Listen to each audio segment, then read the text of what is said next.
Hi, my name is Kim Vermaak. I'm known as the Mindset Whisperer, and we are here at the PSASA Convention, Annual Convention podcast. And I've got with me Bruce Whitfield. Hi, Kim.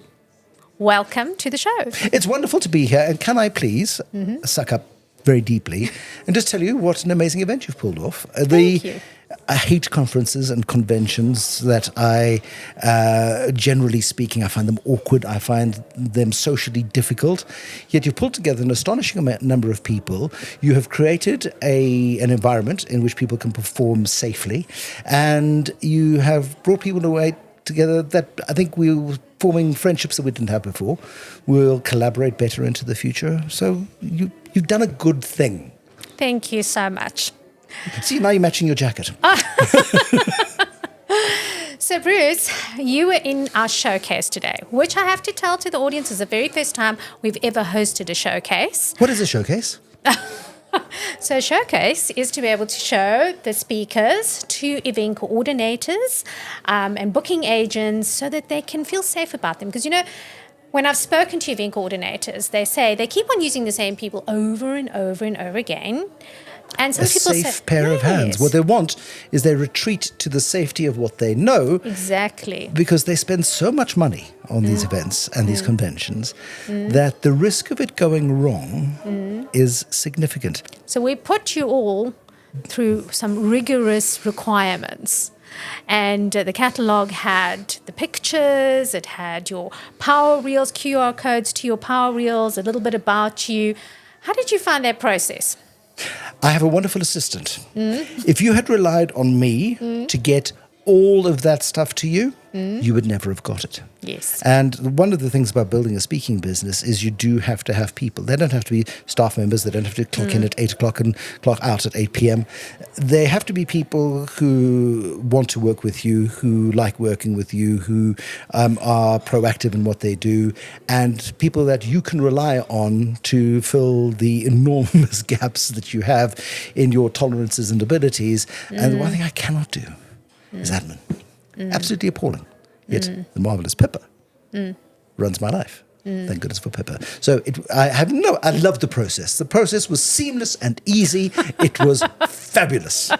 Yes, because from my perspective. Yes, because you outsourced it. And that's actually a very good point, because early on today we had Alon Reyes that speaking to us about strategy and scale and having processes that someone else can take care of so that you don't have to be the magic. And not have to think about it. That ability to know that it will happen.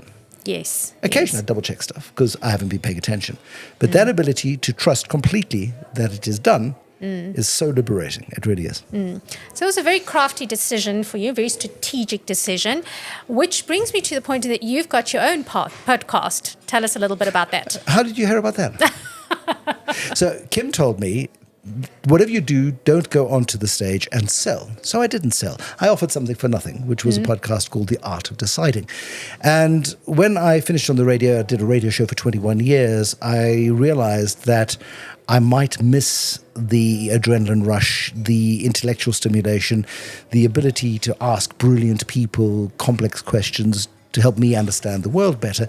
And I didn't want the daily commitment of having to sit down and quite often on a very quiet day have to do things that were not exciting to me.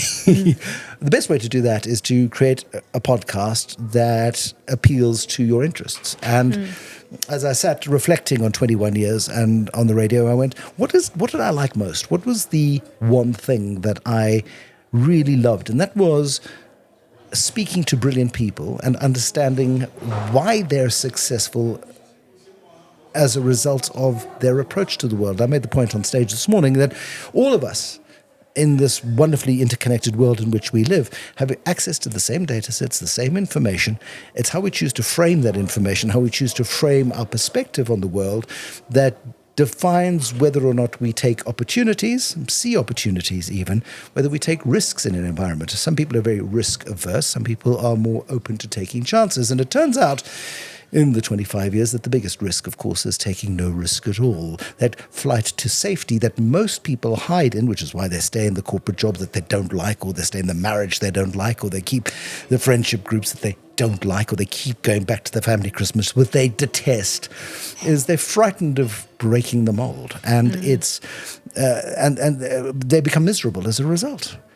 They feel, however, that the risk of breaking those patterns is too dangerous. And if it's all going wrong, why do you not change it? And it's that sense of it. And so I created the Art of Deciding podcast and found a wonderful producer. Am I allowed to swear? If Not I'm quoting really. somebody else. Okay, can you say the beep? I can If say I'm- the beep. I can yes, say the yes, beep. I can yes, say the beep. yes. So I was talking to a prospective producer, been a friend of mine for a long time, from the BBC, and I said, well, she was just giving me some advice on how to start out. I've never done this for myself. And I said, well, what I'm going to do is I've got a little black book, and I'm going to phone people up, and I'm going to ask to tap into their networks, and I'm going to crowdsource guests. And then we'll record them. I can edit audio. It's not so hard. Slap it all together, stick a jingle in, and I could just see the horror on her face. And she said, Bruce. And when she drops her voice, that mom tone, Yes. when your mother's really cross, she's not shouting. She is forcing calm. She got that voice. Bruce. People don't around here, you know. Yes. You get one chance. I'm sorry, I didn't put the beep in. How rude. You get one chance. If you mess this up, people will never trust you again. Correct. So now I pay her an extraordinary amount of money to be my producer. And she has got a wonderful little black book, which Yes. enabled me to get Lee Child, the creator of Jack Reacher, as my first guest. And the network effect of this is absolutely wonderful. Sir Brad Freed, who I met because he wanted to be on my radio show 3 years ago, phoned up and said, hi, my name's Brad. You don't know me, but I need to be on your radio show because my mother listens and it would be great for her to listen. I was like, that's not a reason, Brad. Tell me more. He goes, well, I'm about to be knighted by the Queen. Ooh, that's a reason. No, that's a reason. And we served two purposes, because then his mother was excited, I got a wonderful interview and developed a connection with the guy who was the chairman of the Bank of England. And that leads to other connections, and you get to tap into brilliant people's thinking. People who then change your own perspective in the world.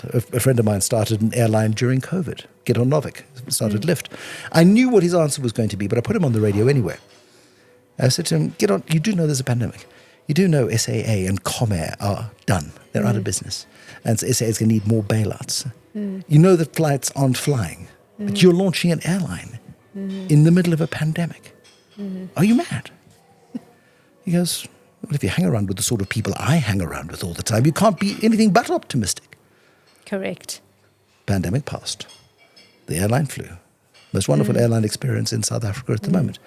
And it is that idea that you choose where you engage, how you show up, who you interact with, and the catalytic impact of treating people with respect. Asbjørn Raklu, who interrogated Anders Breivik, mass murderer, in Sweden 2011, killed 70 young kids. The police investigator on that, the interrogator, was Asbjørn Raklu.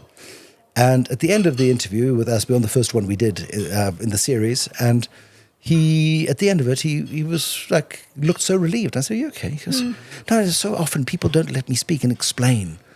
And you let me do that, so thank you. I said, well, I mean, look, if you enjoyed this experience, I mean, could you open your little black book? We don't know each other, but if you're comfortable enough to trust me, and I don't expect that you will be, but, you know, if you are, if you could think of anybody who might do well.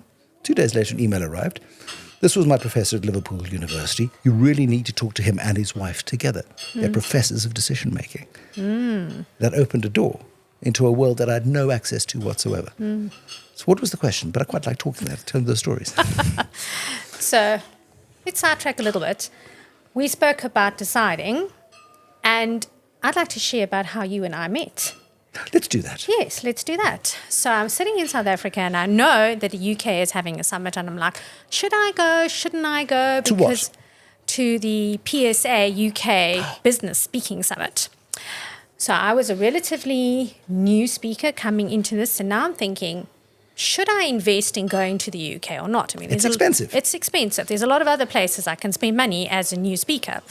So I decided that I would be going. And who did I meet there but you? Yeah, look, it wasn't a perfect decision, in other words. There were lots of other people there too who were remarkable and wonderful, and was in the Cotswolds. It rained, so it delivered on all of our expectations. And then Graham Coddington said to me, you should ask Bruce to come and speak. And I did. I decided to have you here, and here you are. And I decided to accept. There you go. And what I love, so you asked me earlier about the showcase and Yes. what my experience of the showcase was. The best thing about the showcase. So I was on a flight from London via Qatar to Southeast Asia in January. I'd agreed to come and do this talk.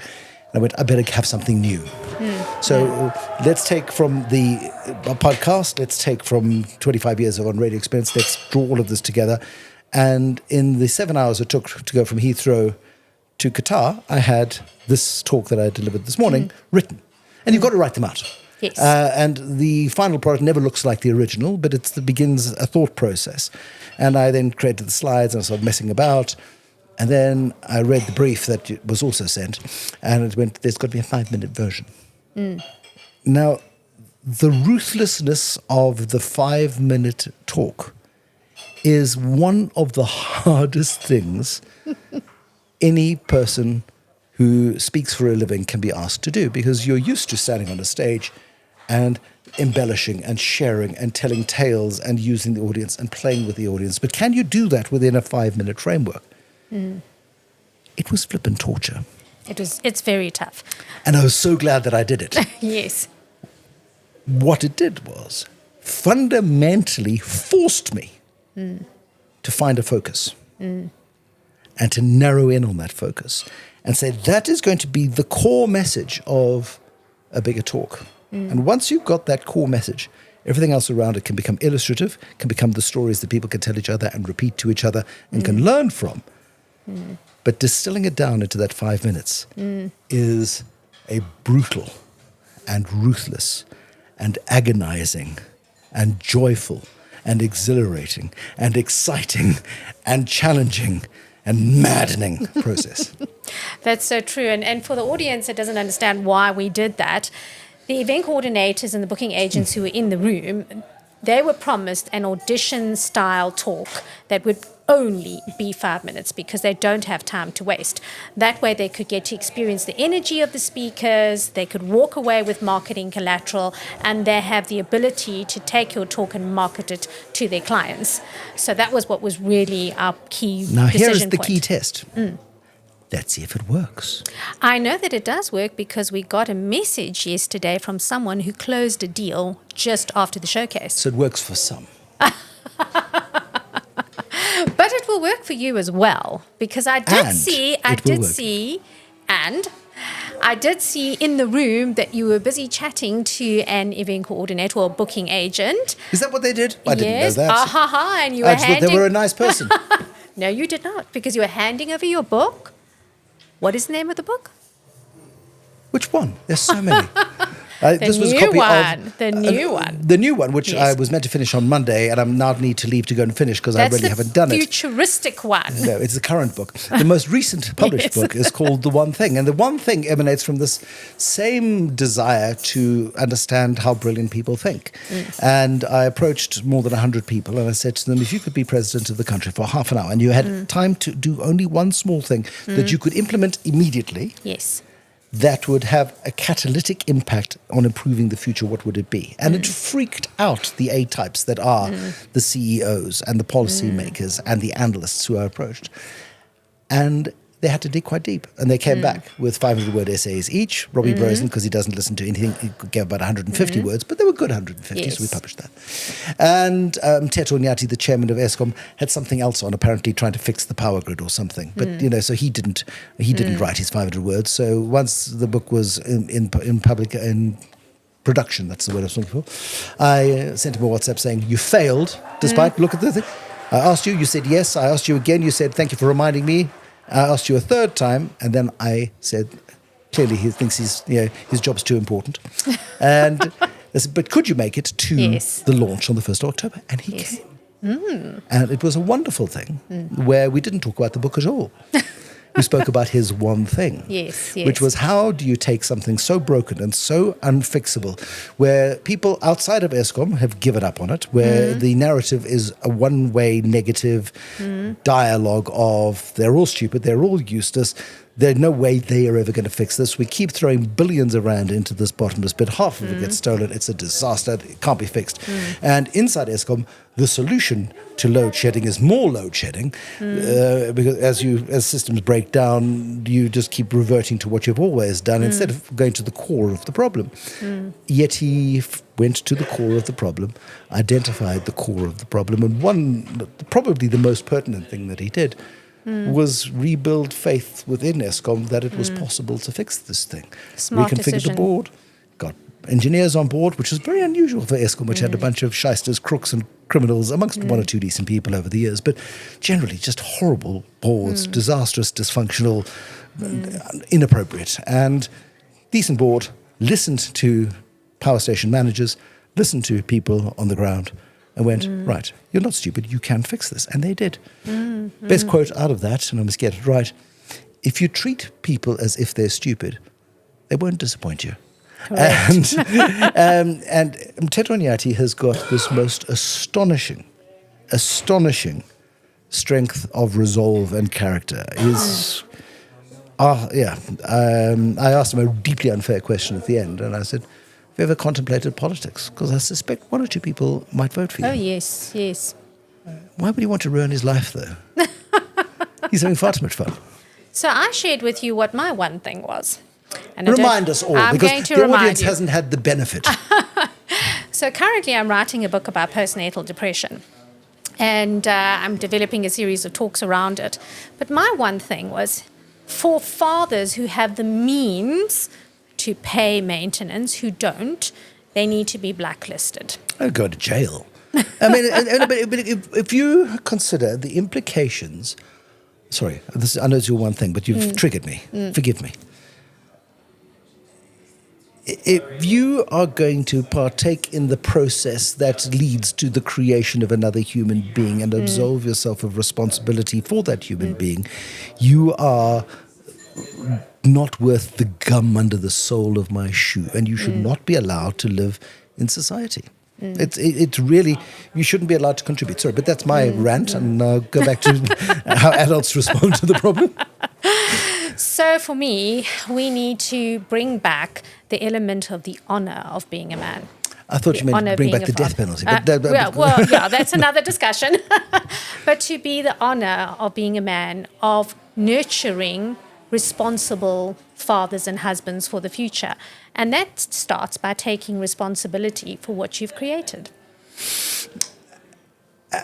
And I haven't studied this very broadly, but South Africa has got a particularly dysfunctional societal structure, and it was designed that way informally for a very long time, and then formalized from 1948 onwards, where black people were told, you go and live in that part of the country, and then you come to work in the nice part of the country, and then we send you back there. And you come in, you're a migrant laborer. And humans are humans, and family units were left in rural areas, men arrived in cities, and men were lonely. Men wanted company. Men created new families. And society became quite dislocated as a result of that. So there's a deep pain and angst that comes with this, but somehow you have to break that cycle. And I think you have to break that cycle quite ruthlessly. And my mechanism would not work. It's not a feasible thing.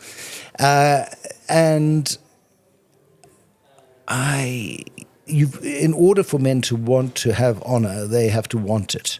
And I don't know what the first step is on the path to accepting responsibility and realizing it's actually not about responsibility. I remember it was a winter's day in Joburg. I was in my big boy's bedroom. He's 5 at the time.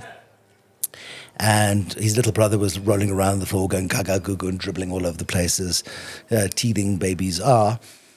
And my 5-year-old looked at me very intently and went, "Dad, what's your job?" And so I thought I could tell you the boring version, or I could make it a bit more entertaining. So I said, "Well, my job is to look after you and your little brother and your mum." "That's not a job," he says. "That's fun." And it was the most astonishing observation from a 5-year-old who, why would you not want to do this? This is so cool. And if men realized that, and maybe the way, actually, Cass Sunstein, who co-wrote the book Nudge with Richard Thaler, very big in behavioral economics. They worked together with Daniel Kahneman on and off. And Cass Sunstein was my guest on the Art of Deciding podcast, which you may have heard of. Cass Sunstein, they invented this notion of nudge. And I wonder if we can nudge men toward taking responsibility rather than telling them their responsibility. Because that when you see mothers going to court to get what they are due, because why should they carry the burden themselves? They're already doing all of the care because fathers have abandoned the family. You're not getting, no matter amount of shouting and screaming and performing is going to get that man to change his mind. He's got to go, "Good thing I wasn't around for that lot, geez." And he's going to bail. So how do we nudge men into the wonders? How do we give them FOMO for what they're missing out on? Because if you do miss out on bringing up your kids, they suffer. The person who you prescribed even for 30 seconds to like enough to make the child suffers. And whether you know it or not, you're the one who's actually missing out most of all, because the child and the mother have got each other. You've got nothing. And you're a sad, let's not go there. But it's, so I think I wonder if there's a process whereby we can nudge behavior to make society more constructive. That's true. We've kind of gone off point completely. But we always will, but because it's lovely. It's a lovely discussion. Oh, look, squirrel. So, Bruce, I just want to say thank you so much for being here, for participating. Kim, I wouldn't be here if you didn't set it all up, if you didn't go through the extraordinary process. And as my kids are, thank God, more like their mother than me. Incredibly talented and capable and smart and sporty and perform at a very high level. And you look, and club sport lives and dies, and club activities live and die by the sacrifices of individuals who have a sense of community, who have a sense of wanting their own kids to perform well, so they create an environment in which their kids can perform. And people sacrifice a huge amount. And setting up something like the Professional Speaking Association, which is a thankless task, it is a really hard job to do. You're putting together 100 really opinionated, sometimes quite obnoxious people, and you're saying to them, "Why don't you all come into the room and then tell me what you think about it?" And I think you've done a lovely job. So thank you for doing the job that very few others would be bothered to do, frankly. So thank you for doing it on behalf of us. Thank you. Thank you. Now switch the microphone off so I can say what I really think. Thanks so much for being here. I really appreciate it. Cheers, Kim.